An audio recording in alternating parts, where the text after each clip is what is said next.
थे दिन रात मगा। ज्ञान ज्योति बरत थे दिन रात मगा। अबर बटे हवा भैया तुमन जात मगा, ज्ञान ज्योति बरत थे दिन रात मगा। ज्ञान ज्योति बरत थे दिन रात मगा। अबर बटे हवा भैया तुमन जात मगा।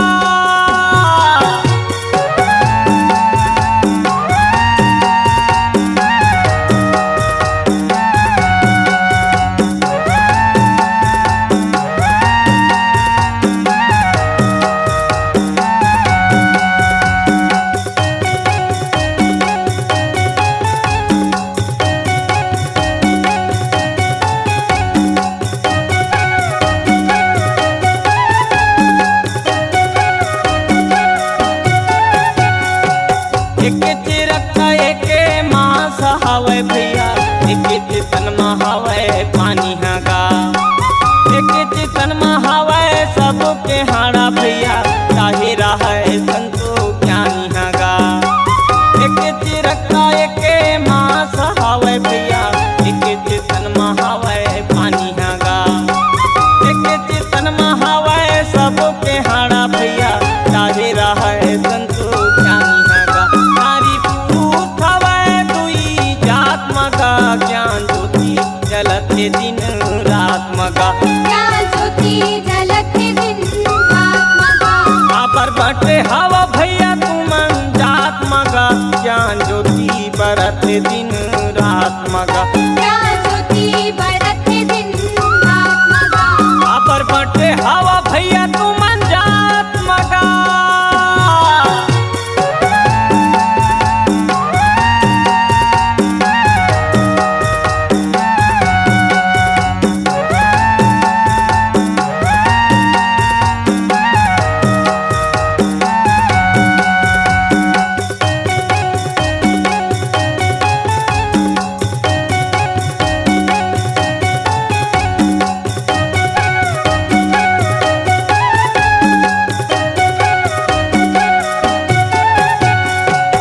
एके च धरती एके अन्न हवे भैया, एके च हवा अगी पानी हगा।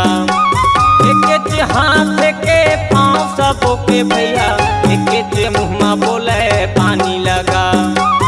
एके च धरती एके अन्न हवे भैया, एके च हवा अग्नि पानी हगा।